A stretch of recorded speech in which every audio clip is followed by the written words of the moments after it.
Welcome to the Doomloop Dispatch, the show that covers the worst parts of the San Francisco Bay Area. I'm Kevin L. Jones, and with me whenever possible is... Scott Miller. Yeah, right. And today's episode, we're just going to kind of check in post-election. There's a lot to talk about. We got some great guests coming up after this, but I think this episode, we just want to kind of really, after we did our election check-in, we still had a bunch of ballots coming in. A lot of results changed big time. In many ways, good. Yes. Some ways bad. But you know, there's a lot to talk about. Yeah, mostly good. I mean, I think the first one, and this wasn't something we were scheduled to say, but I've been in my mind.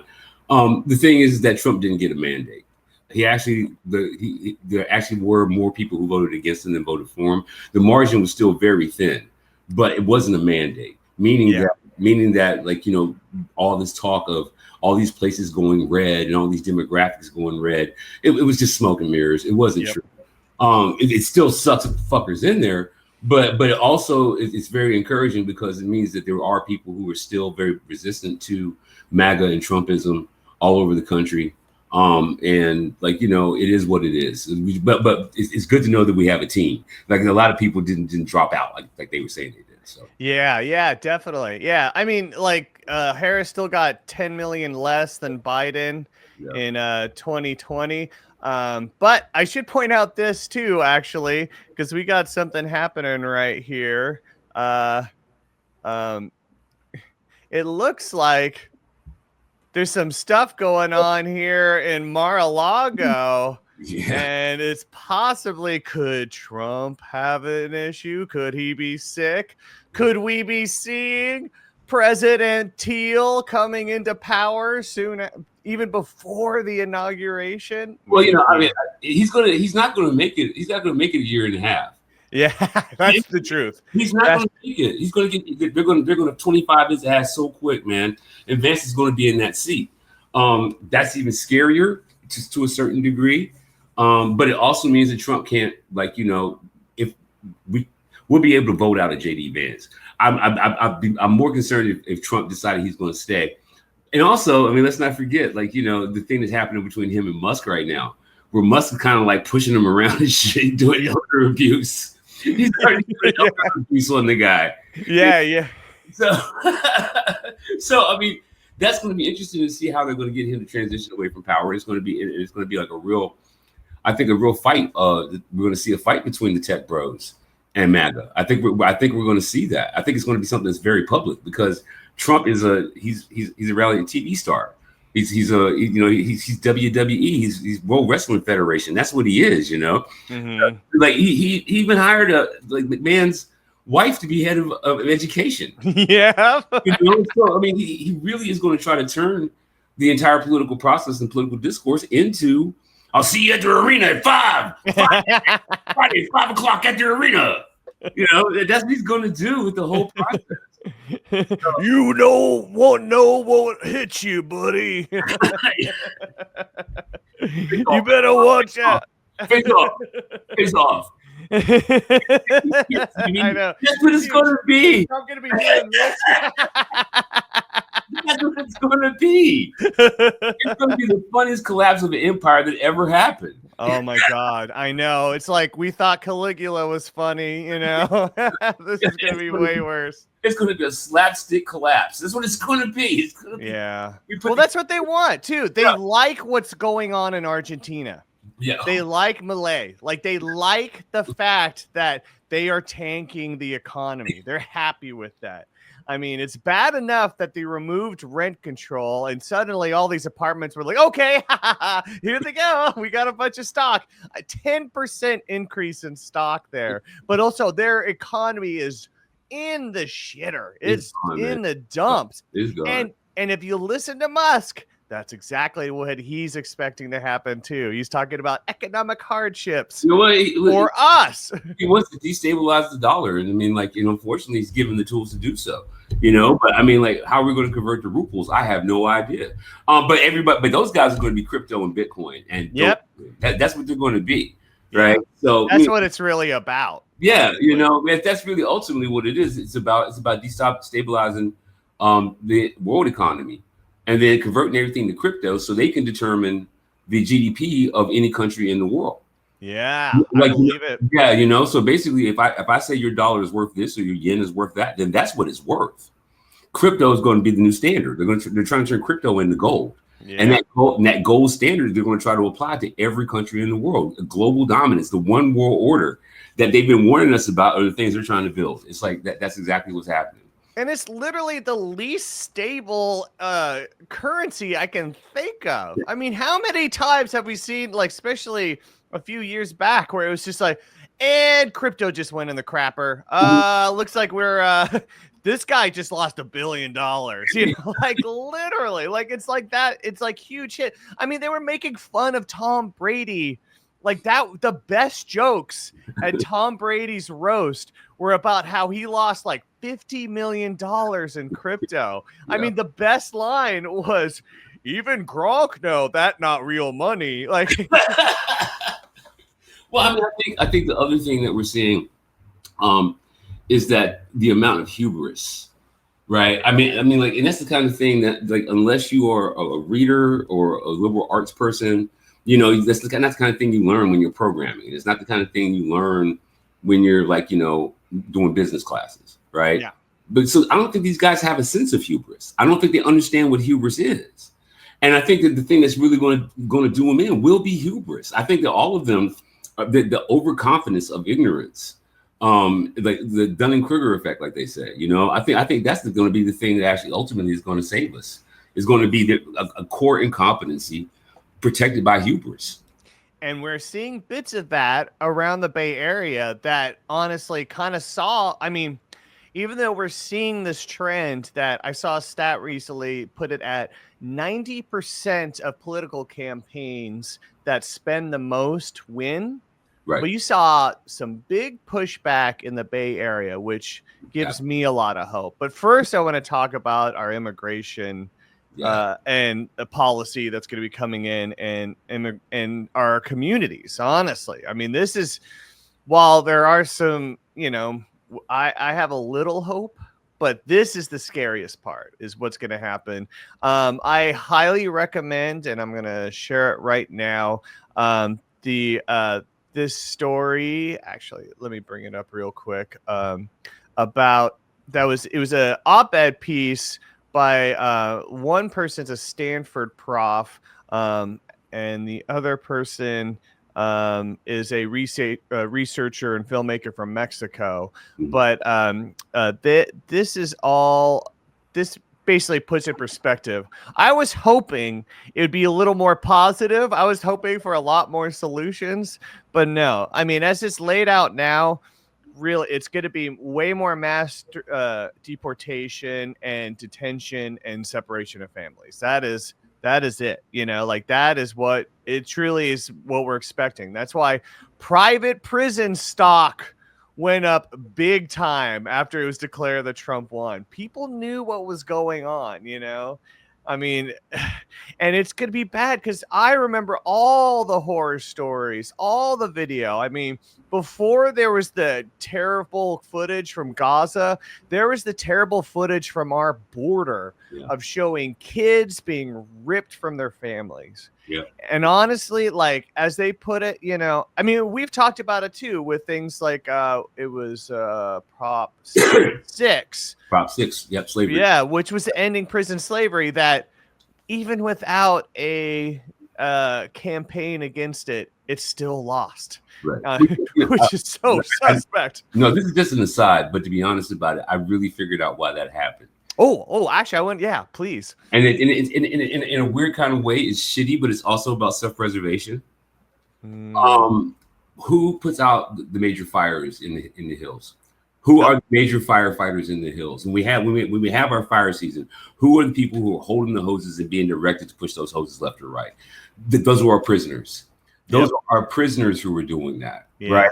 So basically, what was the countervailing or the counter argument that was happening in the places where the wildfires are actually happening was, if we disallow that, who's going to help us save our homes? Yep.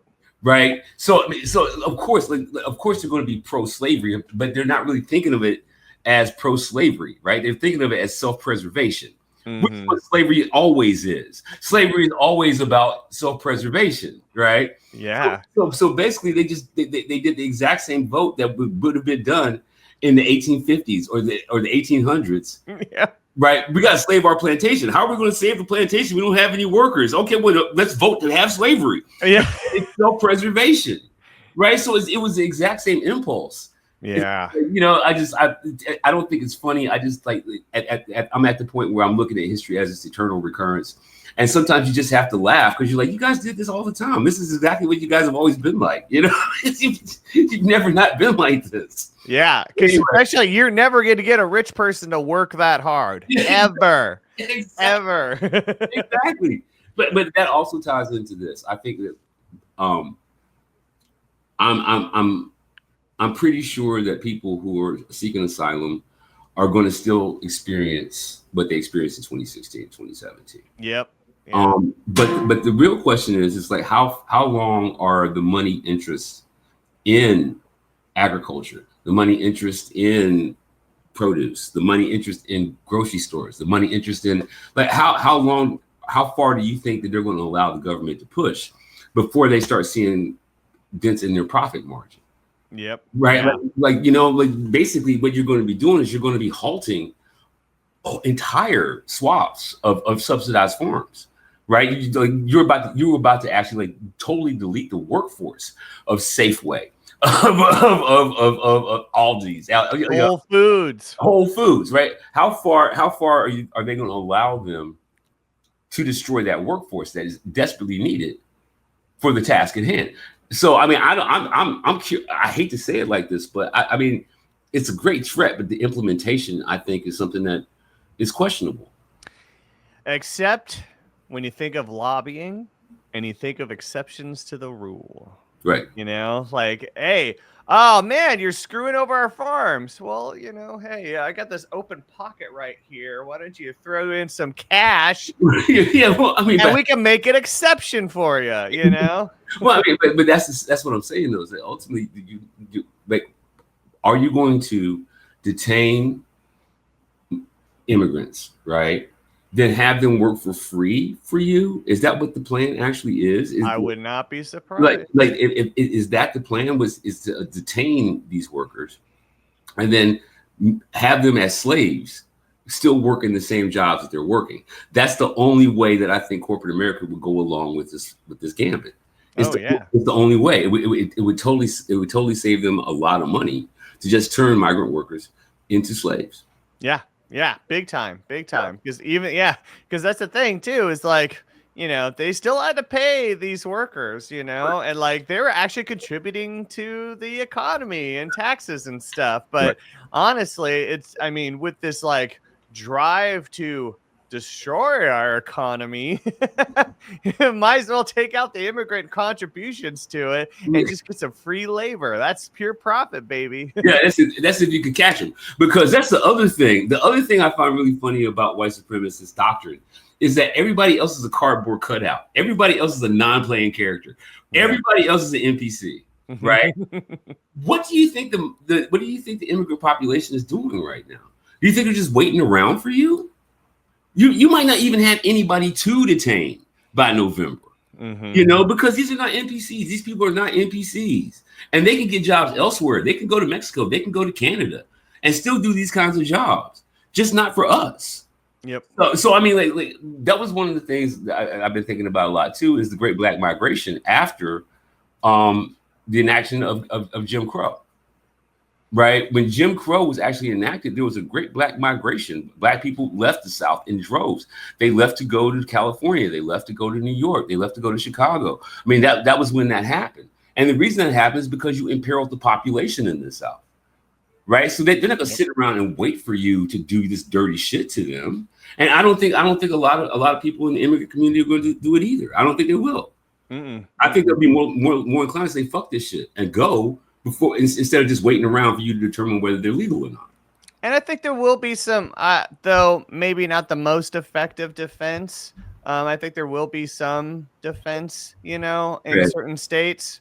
I think, especially the ones that still want to try to appeal to, the bleeding hearts, as they used to call them, especially, I mean, because that footage looks bad, and everyone looking at a child crying for their mom as they're being stripped away. Everyone feels that. Well, that's my problem. I don't think so. I think there's a bunch of malicious people out in this world now. I mean, and I think that there's going to be a theater of cruelty that's going to be pretty consistent on the TV news, and then pretty consistent in our newspapers and magazines. Like, there will be a theater of cruelty. This is what like Orwell's hate screens. You know what I mean? Like, where people get a chance to scream their hate and be able to still function in a society that pretty much has them utterly under the boot, right? So they have these little hate sessions where they scream at the screen. I think that's what our media is about to become. It's going to be a theater of cruelty, So because there are a bunch of malicious people out here who really want to watch people suffer. They want that. Yeah, I mean, I told you about my mom, right? When she was still alive, she used to watch, and I'm not kidding, man, 8 to 10 hours of Fox News a day. Yeah, like it was bad. And I remember talking to her because we were also talking about, she would also listen to conservative radio, and I remember talking about Michael Savage.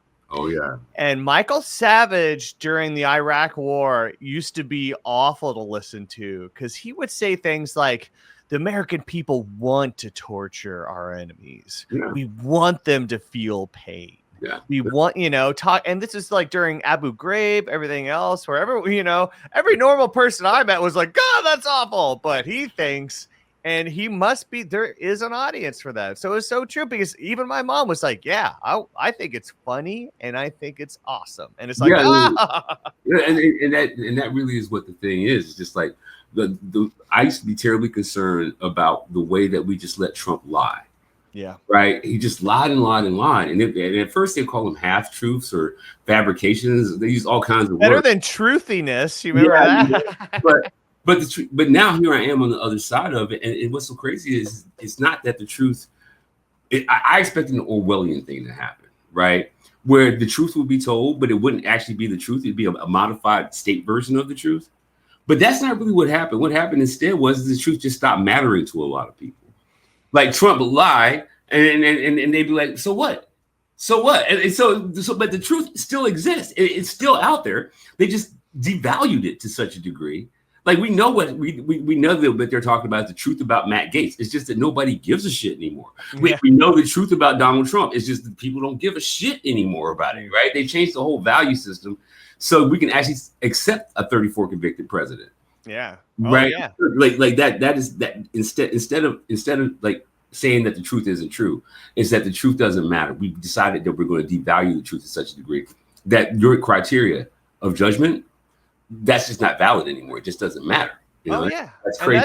And that's been a purposeful media strategy too. That is why so many right-wing publications just publish misinformation. I mean, there's so many scam articles, and no matter all the fact checking that happens, they still get away with it, and they're still shared by people because people also, I mean, more and more, the media is more about justifying your mindset rather than exposing you to the truth. Well, or I think programming your mindset to accept the ugly truth that's coming.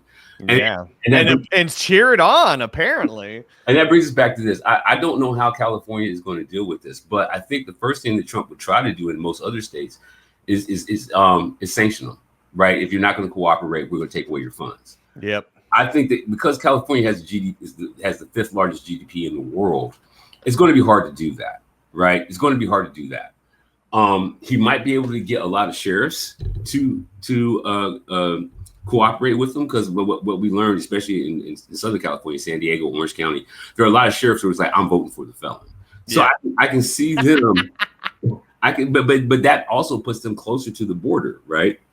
But San Francisco, I don't know how he'd be able to do San Francisco. I don't know how he'd be able to do Oakland, right? He would actually have to have the army do it, and that right there would be a civil war. And does he really want to do that? Does he really want to confront California physically? Yeah.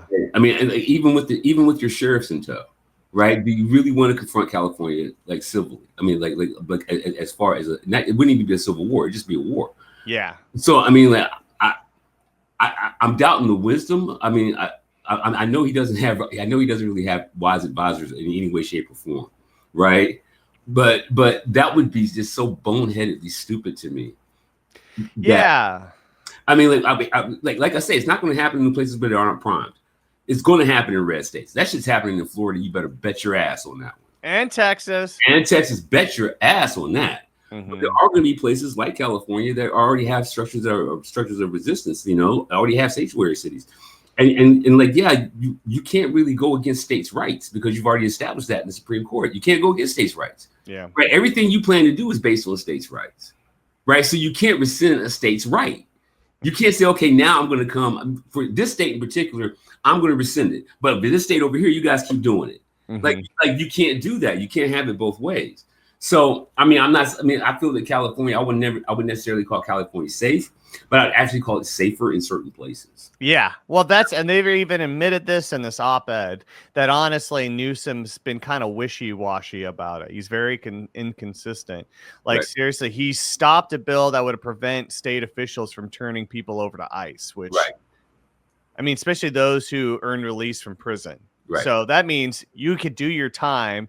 And of course, we'll pay for you to do your time, and then we can't even get you back to like contribute to society. No, you're out, you're gone. You know, right. And it's so yeah. I mean, and also too, like Newsom's much more about his presidential aspirations than anything, you know. So I bet he's going to try to ride the line on this. I bet he's going to be kind of a fence sitter where in like, oh no, but they're kind of bad, you know. Oh, we got to protect these guys, you know. I don't even know if it's necessarily be up to Newsom. I think that there's enough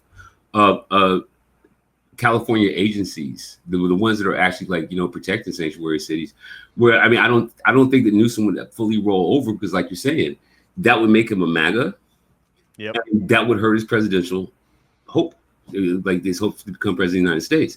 He wants to stay on the left, or what we call the left these days. Yeah, he wants to stay there, right? So he's going to have to make a show of it, just like he did with the fake marriages over at City Hall when he was mayor in San Francisco. He's going to have to make a show for it. He's going to have to make a show of it, you know, and which is great because he's just as narcissistic as Trump. He's not a malignant narcissist, I don't think, but he's just as narcissistic as Trump. So it would be two of these oversized egos going at it, which would make great theater, which is what Trump wants. More than anything, Trump wants the ratings. He wants the great theater, and I think maybe Newsom would give it to him.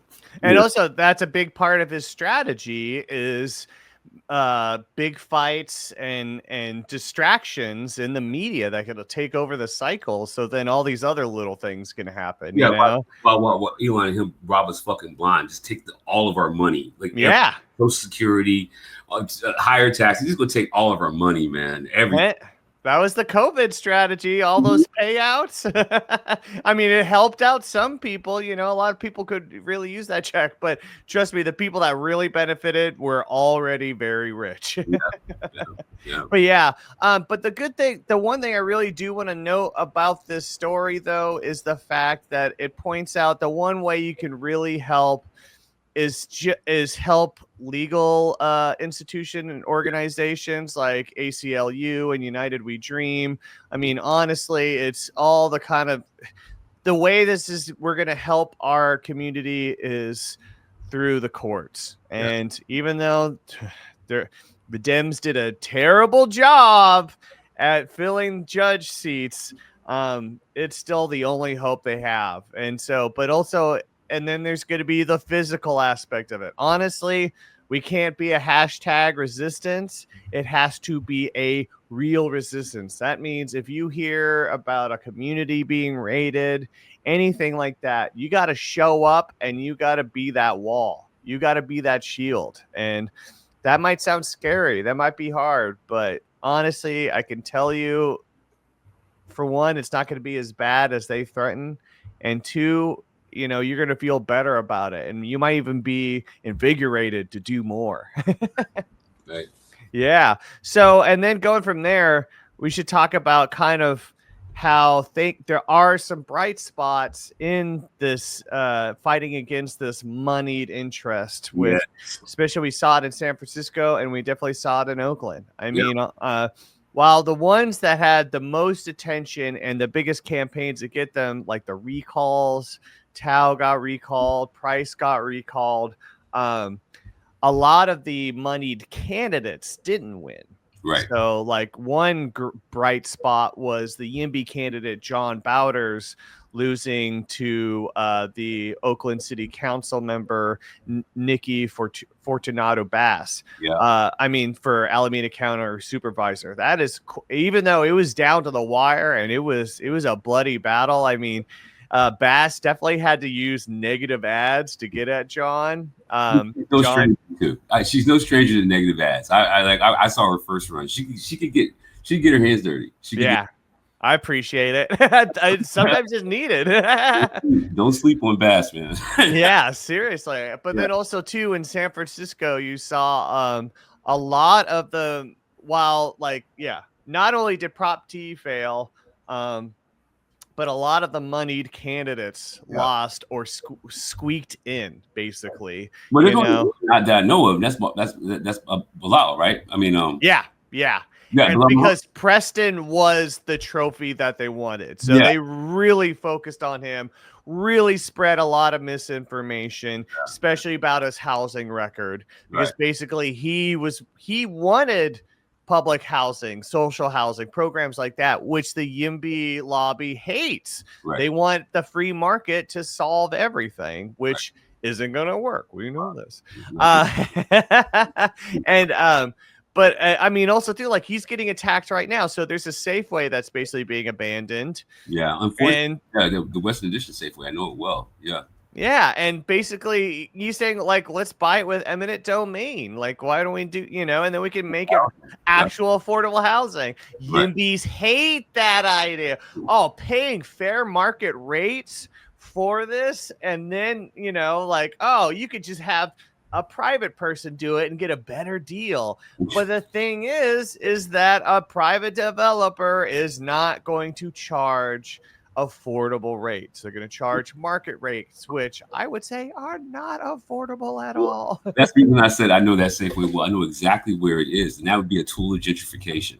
If they tried to give it to a private equity firm, it would become a tool of gentrification. Yeah, that neighborhood is the one last strongholds of Black population in San Francisco. Like people say that it's Hunters Point, but Hunters Point is more mixed than what people realize.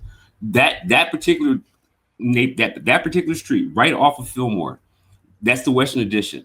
It's right next to this gigantic plaza, and on the other side of that plaza are predominantly Black housing projects, predominantly Black ones. So if you like, what he's trying to do is he's trying to make affordable housing for what's left of the marginalized community in that neighborhood, right? So the argument that what you should do instead is give it to a white developer is just actually a slap in the face if you know the neighborhood. Yeah. But anyway, that's what we were talking about. Is that what we're talking about? But but that is a very good point about the kind of, I mean, especially I'll get into this a little later with talking about Berkeley, but honestly, it's like they try to hide the impacts of their policy decisions. They definitely don't want to get into the realistic implications. They want to, and because it's the Bay Area, they want to try to couch it in as much left progressive language they can. But it's honestly, let's get down to it. It is gentrification, what they want, Yeah, exactly. Especially, I mean, after seeing the passage of Prop K, and I talked about this in a TikTok, the first thing you saw happen was, I mean, sure, there's some people on the left like, yay, we got a new park, which I'm always like, oh yeah, like a park that'll be very hard to get to. And it was already kind of existing. But honestly, the real estate brokers are stoked because if they take down the Coastal Commission like Scott Wiener, State Senator Scott Wiener wants to, then they can build all along the coast, and they're going to build skyscrapers. Because what is it really about? They try to say it's about density and it's about environment, but no. It is actually about that property value, that curb appeal, getting that beach beach view, you know. And the whole assumption that there's going to be endless rich people. I mean, yeah, there's going to be endless rich people. Their wealth is getting concentrated right now too. So you're still like what you basically be doing is serving the same 10 people or some shit. Like I don't even know what you're thinking. Like what industry you think is going to produce all these millionaires for you? Because it's definitely not going to be tech. We're seeing the bubble burst right now as we speak. Yeah. So I don't know where they think these residents are going to come from. You're just going to have a bunch of like, you know, private equity empty apartments like you have all throughout San Francisco. It's just more of that. Yeah. Like, you know, because you're not going to get any new billionaires. I mean, there will be no new billionaires. There will be trillionaires. Yeah. Right. Yeah. And like, but the billionaires will become trillionaires. And so therefore will be no more billionaires and very few millionaires. Where do you think this money's going to come from? Yeah. As wealth consolidates, where do you think this money's going to come from? Yeah. Well, what'll happen, and is what they promise, is that like in 20 years, after a massive market crash, those things will be affordable. It's so real though, man. It's so real. Oh God. But yeah, you know, but like it's so good to see some highlights, see some people see through the bullshit. Especially in San Francisco with Prop D. Yeah. Especially with Jackie Fielder winning. Yes, that's she had the biggest win too out of all the supervisors, and she's an avowed socialist. She is upfront with it, and of course she beat the one candidate I hate the most in that whole thing, which was Trevor Chandler, the AIPAC guy. But you know, it couldn't happen to a better person, honestly. Yeah.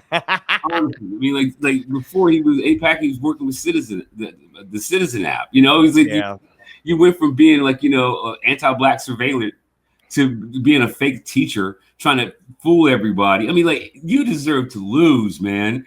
You deserved it. You deserved it so bad. And to lose to her is a gift. Yeah. Yes. Love it so much. And he's whining online too. He's moaning about ranked choice, even though honestly, ranked choice helps moderates the most, you know? So funny. So hilarious. But another one I just learned about. I'm trying to remember who it was. Was it Chan? Yeah. It was Chan. Yeah. County Chan beating did she beat Michael Lai, who was another like, you know, paid for by YIMBY network state dudes. Absolutely. And Gary Tan actually came out and did a preemptory congratulation to all the people he thought was going to win on the slate. And the only one who won was Muhammad. He's the only one that won. Right. But he congratulated a whole slate of people and then actually tagged like Grow SF and Together SF and way to go team. And like, dude, you should have waited because now they all lost. You look like you don't know what the hell you're talking about. Well, I'm glad actually. Show your whole ass, Gary. Show how clues, yes. And I mean, I wasn't particularly pleased about Lurie, but I'm not exactly as upset about it as I expected to be. I know that he brought in the OpenAI guy to like, you know, be one of his advisors. Not cool. Cool. But at the same time, you're rich as shit already, so you're not going to be like one of those easily manipulated like politicians. Like you're not going to like. They lining their pockets is one of the reasons why we had to deal with all of this.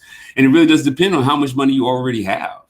Right. So, I mean, I don't know. I mean, I know he wasn't the worst pick and that'll be Farrell. Right. So his loss is our gain. We won just because we don't have to deal with that guy. Yeah, and I won't miss Breed either, you know. Man, I mean, I think that her situation was such a tragic one from the jump. You know what I mean? I mean, I don't think that there was really nothing she could do but compromise. And she had to compromise. Of course, she's going to compromise herself to a position where she can't get out of it. But I don't know if she ever actually had a chance to begin with. You know what I mean? I mean, like she got floated in by Willie. You know what I mean? Yeah. And like, you know, like I said, I've known her for almost 2 decades. I've known this woman. And like, you know, she's always been kind of like an opportunist like that, you know? And it's like, yeah, you got in over your head, Breed. London, you got in over your head, right? These are the big time players. And they played you. Right. But you can't, but her upbringing and her status even before, it's not like she was coming from a place of extreme wealth to begin with. Right. So she's easily influenced just by the gifts alone. Yep. Like when you're coming from a place of no generational wealth whatsoever, right? And you're trying to keep your mom's house together. You're trying to keep your brother. Like he had his own problems, in and out of jail there for a second, and everybody's had their issues. And so she's over here. She's struggling with everyday real life problems. She has real life problems, you guys. You know what I mean? And so she's easily influenced. She's easily swayed. She's easily bought. You know what I mean? I'm upset about how her career worked out, but I also think that she is a very tragic figure in the world of San Francisco politics. I think she's very tragic. I think she got set up to be knocked down. And I think she was a good target for that to happen, right? Yeah, I appreciate that empathy. I think it's true. I think also, because I bet she came in and I bet everyone's whispering in her ear what to do, and what's going to, and especially too, when you have such, one of these special interests, like controlling all the media around you. Yeah, but I think that, she really did think that, I think she went in with a certain kind of naivete that maybe she shouldn't have had, right? She hadn't really been in politics for all that long. And then she gets propped up. She doesn't really question why she's being propped up. She runs, even though she didn't really question who was her support base, where was the money coming from. She just kind of went along to get along, and she got it, right? But it kind of was like the dog catching the car. What are you going to do with it now? Yeah, you know what I mean. I think most of her decisions were really bad decisions, but at the same time, I will have to say that. She really was ultimately too trusting of this mechanism that was really trying to guarantee that we'll never have another Black woman mayor in San Francisco ever again. Yeah. She really went along with the machine where she probably shouldn't have. She should have said, okay, well, you know what? Give me a couple of years on supervisor. Give me a couple more years. Let me build a stronger coalition. Let me understand the job more. Then I'll run. Right. But I think that she actually saw a closing window. When people started telling her that she should run for mayor, she saw a closing window. This is my chance. And but a lot of people got I'm not saying, and like I said, I don't think she's an innocent person. But she let herself get played. Yeah. You know what I mean? So there it is. Yeah. And honestly, because especially too, I guess the one thing for me that I noticed that I think if she would have rethought and could take back, I bet would help her is I noticed she did a lot of photo ops and that kind of thing, but they were never with her constituents. Right.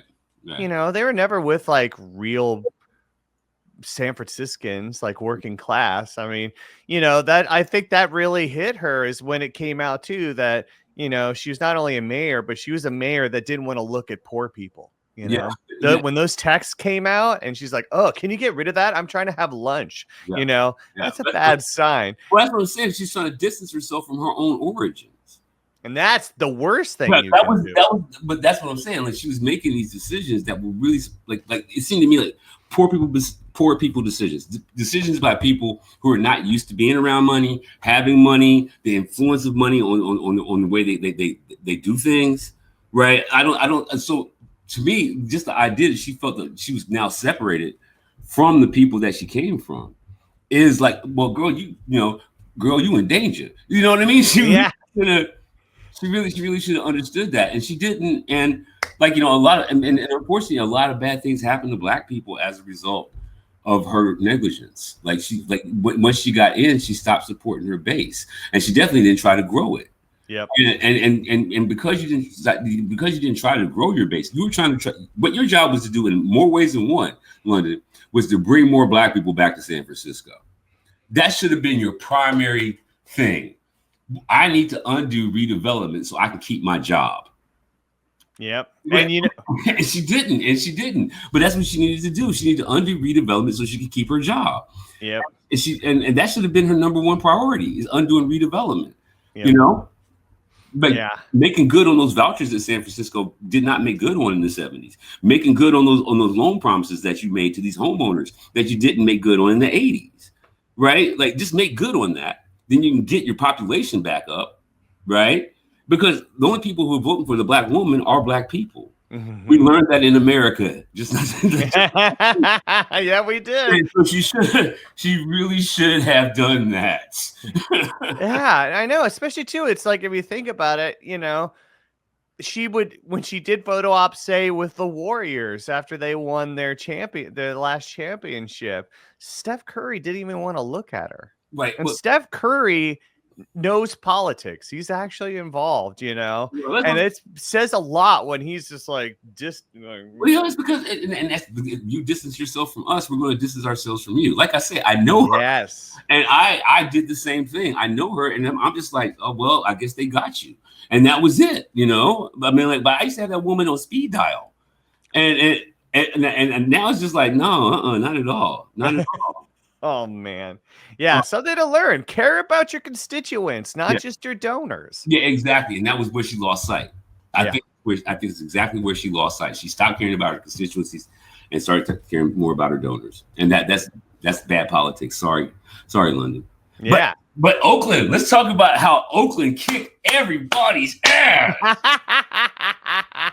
Totally. Not a single Oakland. Serious. Like, I loved it. And did you see this too about Armstrong? Oh yeah, and how the judge just today, or was it yesterday? Where the judge said that the mayor had not violated his First Amendment right, which was a terrible thing to say in the first place. But then to actually be rebuked again, I mean, like, Dow was right about everything. Right, she's right about everything. There it is. Yep. Against former Oakland police chief. Darwin wrote this one, I think. Yep. Yeah. And the thing is, I mean, and Armstrong, everyone was like, oh, he was such a popular police chief. No, he wasn't. He got his ass handed to him running for city council. Ass handed to him because people knew, because it was out there. He's corrupt. He did more to protect bad cops than do the right thing and protect his community. Absolutely. I mean, and the thing is just like, I love the fact that, I mean, do you know how much money these right wingers invested in Armstrong and in what's the other guy? Lauren Taylor? No, not Lauren Taylor. The other guy got it. I'm blanking out on his name. Let's just call it the entire Empower Oak slate. Yeah. Let's just call it that. The entire Empower Oak slate was summarily rejected. We got Jen Tran is out. We got Latifah Simon is in. We got Carol Fife is in. And like Warren Logan? That's who I was looking for. Thank you, Warren Logan. Right? These guys had propped this thing up. They spent so much money. And what's so really funny to me is, like, we didn't understand that what we were doing was, like, I'm talking about you and I as individuals, right? What we didn't see, we knew that something was going on behind the scenes that had something to do with the recalls, and yet nothing to do with the recalls. Mm-hmm. Like, there was no way, but a lot of people actually thought that we didn't like the recalls because we wanted to keep those individuals. Like, we wanted to keep the mayor, we wanted to keep the DA. But I think a lot of us are just like, there's something shady going on even behind that. What's the shady shit, right? Because there's something shady going on, and it's not just the recalls, right? Like, we saw the same thing happen with the school board recalls to San Francisco. We saw the same thing, the recall of Chesa. We saw the same thing, but what's the end game here? What exactly are you guys trying to do, right? Well, have you seen the Abundance Network website? Yeah. That is a big part of it because they are very open about capture. Right. And that means governmental capture. We want to get as much as we can of the government so we can run it how we want it to run. Exactly. And that is exactly what, like, so in a lot of ways, what we did was, and this is, I think it's just unintentional, but I think what we did is we allowed the recall people to distract themselves with the recalls so we could get Fife in office, so we could get Bass in office, so we could get Simon in office. I mean, these guys actually had an article out on Pirate Wires about Latifah Simon and Carol Fife. They spent money, like big bank, big skrill, Empower Oak, Dagon Biani, Gary Tan. I mean, this whole thing was exactly that. It was supposed to be capture. Mm-hmm. But here's the thing that's crazy. Okay, so you got rid of the mayor, but do you have any power to choose the next one? Nope. Yeah. You got rid of the DA. Do you have any power to choose the next one? No. So that's because you lost city attorney. That's because you lost every supervisor seat that you ran for. So what I you remember. yeah, that's what I'm saying. It's just like, so all that money you guys spent to lose, you spent all that money to like lose, like really, really bad. I mean, it's a devastating loss. It's like it's like, and so I mean, I think okay, now that it's over, we can actually laugh about certain things. And one of the things I'm really laughing about is the fact that they didn't understand the process, and they actually thought that we were going to have a special election to get a new DA instead of one being appointed. Yeah. So they're just as mad right now with the interim as they were with Pamela Price. And even better for the mayor, it looks like Barbara Lee could run. And there is no way they're beating Barbara Lee. Man, if that, I would utterly die. Because what you guys are trying to do is you're trying to get rid of the woman of color, and you got the woman of color. Yeah. That would be hilarious. Like an institution, you know? Probably troll them. And more beloved than somebody like Ron Dellums. Yeah, exactly. Troll them. Make Angela Davis your deputy mayor. Like, just troll their asses. Just troll them. Oh my God, that would be so good. So good. Build a statue to George Jackson. Just do it. Do it. Troll the shit out of them. I would love that so much. Yeah. We should start that GoFundMe. But I mean, also, like, I love the fact that Lynn Raphael got his coat pulled. Mm-hmm. And because Lynn got his coat pulled, Chris Moore got his coat pulled, Seneca Scott got his coat pulled. Yeah. And a lot of this madness that's been going on around crime and youth and Black people, that is going to die down. Because Sam Singer's not pushing it anymore. Why would he? Yeah, there's no money. He's not getting paid to do it anymore. There's also no reason to try because you lost. Mm-hmm. So there's no reason to even try until the next cycle. So leave us the hell alone, like we've been asking you to do, like since you started. Yep. You know. So I mean, and then of course Berkeley, the new mayor. How do you feel about that? How do you feel about the new mayor? Well, so I mean, it wasn't going to be good either way. Like I don't know. So like. Kate Harrison, Sophie Hahn, these are the former city. Well, Sophie Hahn, I believe, is still a city council member. Kate Harrison, like, up and just quit the city council and, like, made a huge deal out of a meeting. And they seemed okay. But the outsider that got a lot of push, who basically ended up winning, is Adina Ishii. She's, like, in her 20s. And she was the first woman of color to be in charge of the Women League of Voters, or the League of Women Voters. She is definitely well connected. I mean, she literally got a endorsement from Buffy Wicks, you know, so that high. And Buffy Wicks is former Obama administration. Like she, you know, big with that campaign. I also can't stand Buffy Wicks. She basically sold out journalism. That's a whole other thing.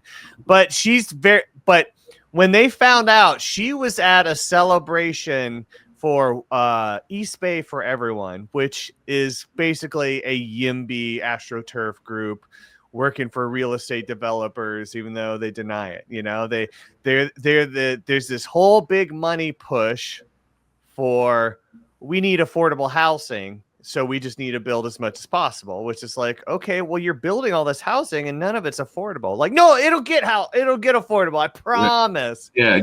And a lot of it too is in anticipation of them expanding the how many people can be enrolled at Cal. So they're expecting within 15, 20 years, like a, you know, increase of like 20,000 people or more. So it's like some is needed, but then when we get into the very real definition of gentrification, that's what you're seeing a lot of right now. And this is who won in Berkeley is the gentrification slate. And they basically used all the same tactics that they did in San Francisco, which is we're going to buy all the big clubs so we can get all the endorsements we want. So everyone that, you know, like from the Berkeley Democratic Club and everything else, like these are all in the same slate. These all have the same donors.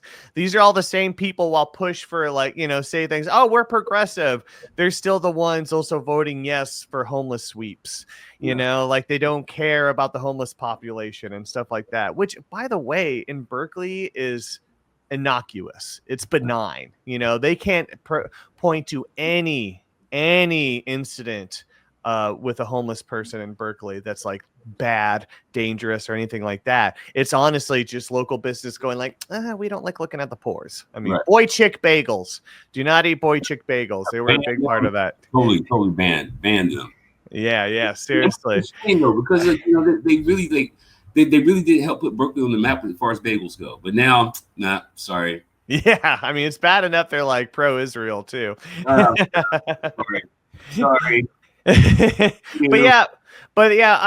But you know, I do want to talk about like kind of this incident that I had, where really I was pointing out that you know, so I was involved with Measure EE, which was basically a homegrown, volunteer-only measure to campaign for a measure that would basically just make sure that, you know, when they're paving roads here in Berkeley, they pave all of them, and it's not for special projects. Like a big part of what Berkeley's trying to do now is pave according to a plan that was done in 2017 that only 600 residents got involved with, you know, and it's basically dictating everything. And it's so clearly that they're like, yeah, let's just get this plan in and see, oh, you guys wanted this. And it's like, wait, no, we didn't. I didn't even hear about these meetings, you know? And so that's why we started EE, and we got crushed by FF because it's the same thing that they did in San Francisco, where it's just, we are outspent 5-1, you know, mailer after mailer, endorsement after endorsement. Like that was the whole strategy for EE, was like, oh, we're not going to worry about endorsements because then we won't look like a part of the system. No, a lot of voters are very lazy. And so when they see endorsements, you know, they go with it. So, well, it says endorsed. Yeah, exactly. You know, well, I trust these people, you know, they're Democrats and that's what they say I should vote. Okay. You know, even though it's like, well, it's kind of paid for and they're actually getting money for anyways. But, you know, it got me like, since I was working the social media, I got a lot of pushback. I got a lot of engagement with the other side. And I can tell you they were vicious. Before the end of the campaign, this one well-known kind of traffic safety advocate, a guy named Daryl Owens, who's literally, he's like, he too is in his 20s, but he thinks he can tell everyone how their life should be. Like his Twitter handle is literally, I do the thinking. So it's like, he definitely thinks he's smarter than everyone else. And I always push back because I know I could see through his BS. But he came on one time and started pointing out that when I was in 2007, I was in a fatal car accident. And you know, I pointed this out, like, I did not die in the fatal car accident. My passenger died, but it was on a freeway. It was a confusing intersection. Not even the family blames me for it. It was an accident. That's the big thing. But a lot of the language that's being used now around traffic safety is calling this stuff traffic violence. And it's not violence. These are accidents. But he started pointing that out and using that against me, saying like, you killed somebody. Like you have no reason to talk. You have no reason to get involved in this. No one should trust you. And it's like, that's not true at all. And that's exploitation of my trauma. That's terrible, you know? And so he kind of backed away. But then recently, so about last week, and this is a tragedy, on this road Rose I have, which is like kind of really like a block away, a bicyclist who was 78 got hit by a driver who was 79 in the evening. And sadly, after a fight, you know, fighting for his life, the bicyclist died. It's tragic, man. Yeah, and it's tragic, and it's and yeah, I agree, it's totally sad. But the thing is that Daryl jumped on right away, saying like, I knew this was happen. I knew this was going to happen because they paved roads. And what killed me about that is that like literally everyone says that the driver the intersection is one of the darkest in the city. It's completely like you can't like. I took video of it. It's super dark. Like you can't see what's going on. And honestly, and when the driver's 79, crawling along, it's probably hard for her to see. And I bet it's a terrible accident, but that intersection is dangerous. And I'll agree with that. It's especially a big part of it is just lighting. And all through Berkeley, there's too much pushback from residents against street lighting because they apparently don't want the light coming through their windows or something. I don't know. But it is truly so many residents have to drive around here with their brights on. Right. I mean, just to be able to see what's coming in front of them. Uh-huh. But anyway, so Daryl is like, all right, I knew this was going to happen. I knew somebody was going to die because they paved the road. And to me, that's ridiculous because he was saying too, they didn't paint any crosswalks. They didn't put anything up for safety. And I was like, no, that is not true. For one, they paved the road, I swear, kind of a while ago. So it's been a long while before anyone's been hurt on this. They painted crosswalks, but the thing is that they stopped all the road improvements, like basically the intersection before the intersection where the guy was hit. Right. So literally all the area, everything else that they did there and fixed up has been safe. There's no people hurt there. They just you're talking about the winter section they could have paved and they didn't. Right. But he's making it sound like the road should have been paved, or shouldn't have been paved because that's what led to the disaster. Because by paving the road, it attracted more drivers, which is utter bullshit. People take that road because the other roads are way too trafficy. Right. So I push back on this. I make a video going like, this is bad. This is what they do. And the amount of pushback and insults I got was insane. Like it was very disheartening, especially I had guys. And I mean, I'll bring it up because it is so fucked up. Like how they talk to me they literally, I had a guy messaging me saying like, you killed you killed somebody. No one cares. Like, you like, all it's have to do is drop a link and you have zero credibility on this issue. Wow. It's stupid though. 510. Yeah. Evil. Well, and I remember responding to you because you did after you made the video, because I mean, like we have to embrace this new terrain. Right. I mean, this is something that like, okay, like we've been putting up with these motherfuckers on Twitter ever since Elon bought it. Right. And then it became very evident that we are supposed to put up these motherfuckers on Twitter because he disabled the block function. Mm-hmm. Right. And when you disable the block function, basically, even if I don't want to see what this man or woman has to say, I still have to see it. Right. And they can still be very mean and harassing. But the truth of the matter is that the election is over and Trump may have won. Right. And in turn, Elon got his money, too. But why do you expect me to argue with you anymore over measures that have already passed or not passed? Yeah. Why do you expect me to argue with you over politicians who were elected or not elected? Like the thing is now you're just trying to steal my joy. Like at this point, that's all you're trying to do is steal my joy. Mm-hmm, mm-hmm. Right? Like the next election cycle, I will come back over here and I'll put my foot up so far up your ass, you won't believe it. Right? Yeah. But this right here, like as far as having to engage with you, argue with you, debate with you, fix the misinformation you're putting out into the world in order to try to stop this bad election from happening, we did all we could. Mm-hmm. Right? So I'm not saying disengage so much, right? But as far as what's the point of arguing with you now?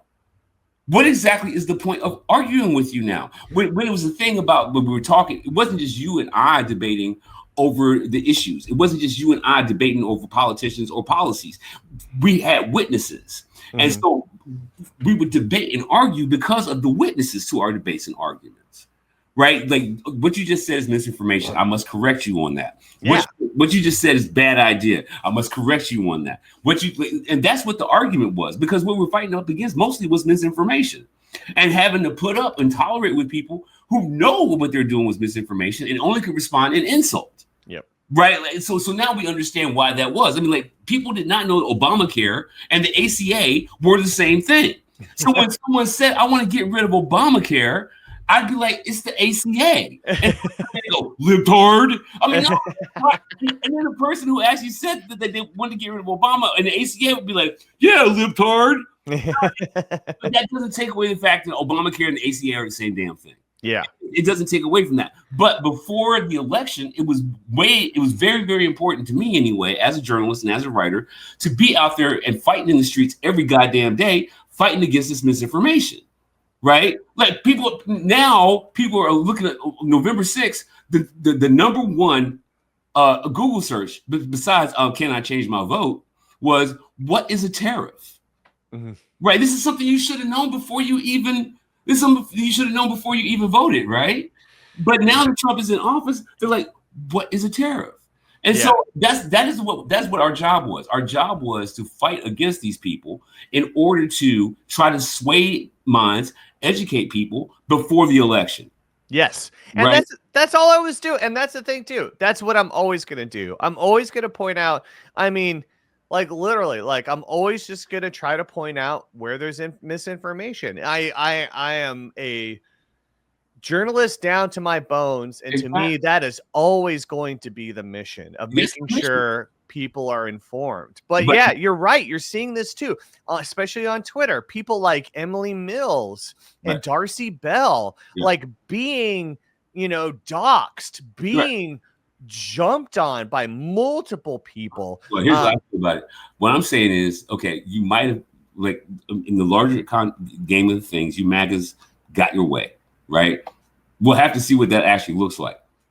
But here in California, and here in Oakland and San Francisco and Berkeley, you did not. Mm-hmm. You did not get your way, Gary Tan. You did not get your way, David Sachs. You did not get your way. Yep. Right? So I'm done arguing with you.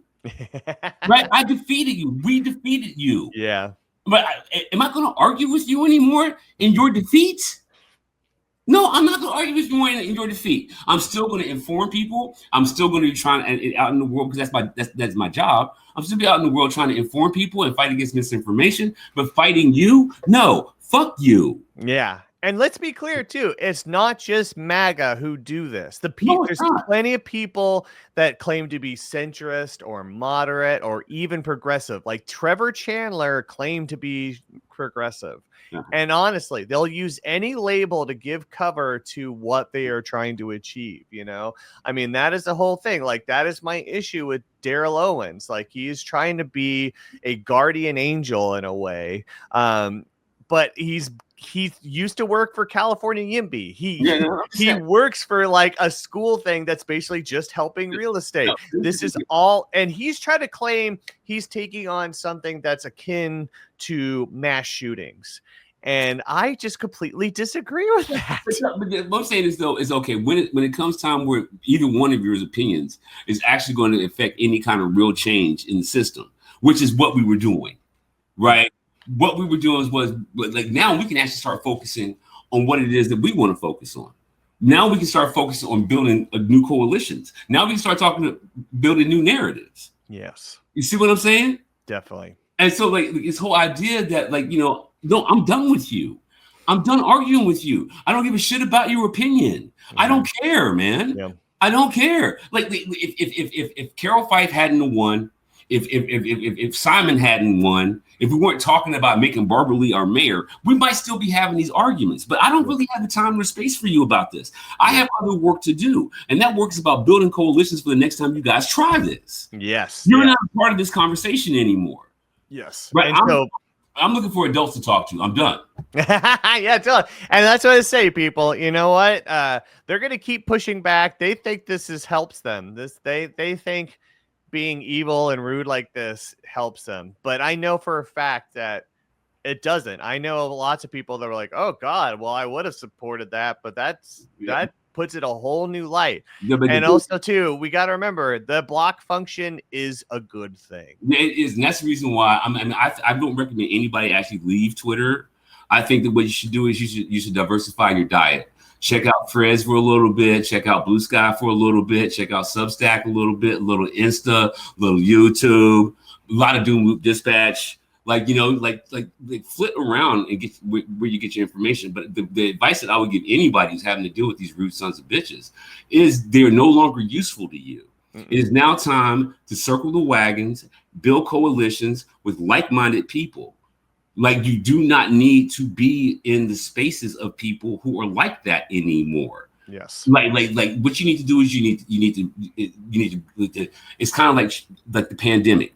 Lock it down. Quarantine, social distance, right? Mask yourself. And when I say mask yourself, I'm talking about online. Mask yourself, right? And so that's the way it has to be dealt with, because what we need to do, and then I got to go, man. That's cool. Yeah, but what we need to do is that we need to now go into our respective corners, gain strength, assess what has happened, assess how we can move forward. And none of that involves these assholes. Yes. None of the work that we need to do post-election has anything to do with them, because that's what they're doing too.